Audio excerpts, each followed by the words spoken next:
Hello everybody, Andrea Twarowski here with Dentalelle Tutoring. In this video, I want to talk to you guys about what if you are a student in school and you're not doing well, okay? You may be passing or you may be barely passing, or you may not be passing some classes but doing excellent in other classes. So let me teach you guys how to sort of pick yourselves up and do amazing once again, because it's possible, okay? I was a student too, and I always had fairly high marks, like we're talking 85, 86%. But when I went to dental hygiene school, it was hard for me to maintain those marks. And I had some tests where I'm thinking of pharmacology especially, where I would get the test back and I would get like a 62%. And the passing for that class was 70. So here, I'm getting a test back where I'm used to getting like 80%. My mark was a 62%, but to pass the class, you need a 70. So I was like looking at the paper like, okay, what? I studied more for this test than I did all of my other ones, yet I have a 62%. Oh my God, that's horrible. What the heck? But the thing is as soon as you see those bad marks, you feel horrible. You probably spent hours upon weeks studying for that test, and then you have your mark back, and you're like, hey, what was the point of all of that studying if I get a 62%?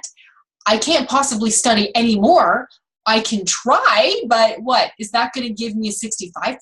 Like, you know, that's all normal thinking. But unfortunately, human nature, that's too easy for us to think like that. We see a lousy mark and say, okay, I suck. I can't do this. You know, school's not for me. This is impossible. And then you feel horrible. And quitting school is not an option, okay? It's not. Because whether you're in first semester, second semester, your second year, whatever, you have paid a lot of money to be a part of that program. You have studied for countless tests, countless assignments, projects. You have gone to all of the classes, you know, clinic, all of that. And to say now, okay, I can't do this, I'm done. No, that's not an option. And I'm not going to let that happen. So what you have to do to pick yourself up, you know, again, think positive and bring those marks up is you have to totally just think new. Think new, think fresh, and start over. Do not think about those lousy marks that you have had. Don't think about that. Do not think like, okay, my next test is worth 40% of my mark. If I don't get like 100%, I fail the class. Don't think like that, okay? I know it's hard to not think like that, but don't. What you have to think of is just simply always do the best you can. Always aim for 100%. Okay, and a lot of people don't understand me when I say that, because I had students with me when I was a student who would say, well, I'd be happy to get a 60% because that's all I need. So they would study worth 60% of the material. They would not study everything. So I would be studying with them, and then they would say things to me like, oh, well, I didn't study that chapter because I don't need to know that, because I only need to know 60%. So I just studied a little bit because I know that I can get a 60%. Well, how do you know that? You don't know that. If you do, let me know what your secret is, because you don't know that, okay? So always aim to know everything.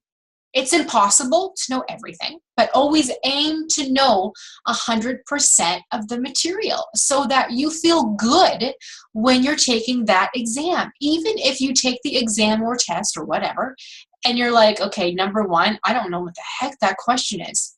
Skip it. Move on to the next one until you start to know the questions, because the key is to study. You have to study. Those people that tell you that they do not study are liars. They are. Trust me. They may be lucky in that they only have to study 5 hours for a test, where you may have to study 2 hours every single day, 2 weeks before a test. But who cares, you guys? I was always, and I'm being honest, a slow learner. Honestly, I did horrible in clinic my first week. Horrible. It was embarrassing. It was embarrassing, okay? But I always pulled through. And as soon as I understood something, I was like, okay, I know this now. I can help people because now I finally get it.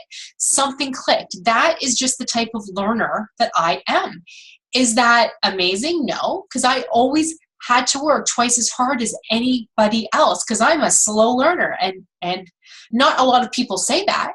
I tutor dental hygiene and dental assisting students now, but I've also been doing it for 13 years and I love it. So I know everything there is to know, but it didn't start off like that. It did not. It took me forever to learn pharmacology. It took me forever to learn simple oral pathology lesions because the stuff isn't exactly the most exciting, right? It's not. So things that I'm not interested in learning always take me time. But as a student, you don't have a choice. You have to learn it. But don't let your last test, don't let that think, like, oh, I suck, I'm not going to do a good job on the other test because I can't even do a good job on this one. Don't think like that, okay? Always think positive. If you did bad or horrible on your last tests or 2 tests or 3 tests, oh well. Start fresh. Learn from those tests. Did you study every single day? Maybe not. If you did, say, study 2 hours a day, then that means you have to study 3 hours a day. Maybe that 3 hours is your magical number. Or did you study but also check Facebook, check Pinterest, watch TV while you were studying? Maybe. Turn the TV off. Put your cell phone away. Trust me, I know it's hard. Believe me, I have my cell phone, here. It's just out of habit, right? But put your cell phone away. Turn the TV off. Don't go out with your friends that weekend. Study, study, study. It's possible. It is. It's honestly possible, but you have to want it. You have to just wake up and want it, okay? For those of you who have seen the movie Legally Blonde, the first one, I love it because it's a perfect example of she was a horrible student. She was in school to be a lawyer. She wanted to be there, but not really. She would barely study. She would show up late. She didn't understand that she had to put in the work. But once she had it in her mind, like, okay, people keep telling me I can't do this. Well, I am going to show them that I can, and I will do this. As soon as she thought that, she did amazing. She worked hard. She bought a new laptop. Like, she worked hard. She studied every night, and she knocked it out of the park, and she ended up being the best student in her class. You can all do it because dental hygiene and dental assisting is worth it. It's hard. It's hard, you guys, but it's worth it because as soon as you are done school and after you take the board exam, you will make amazing money. You will make amazing money. You will have more money than anybody you know, okay? Trust me, you will make amazing money. So you can do this, but you have to think. You have to be motivated to work hard and to study. If you need help, let me know. I am here to help because I help students all the time. In my Dentalelle student program, we tutor twice a month. They come with any and all questions. I talk to students at 10 p.m. If they say, okay, I have a test tomorrow, could you just ask me questions to make sure that I'm on the right track? Yes. Absolutely, because I am here to help. I am your tutor. I am here to make you excited, okay? I am here to make you excited. I am here to help you think, yes, I can do this. So study hard, hustle, it's worth it, and if you need anything, let me know. I will see you guys all in the next video.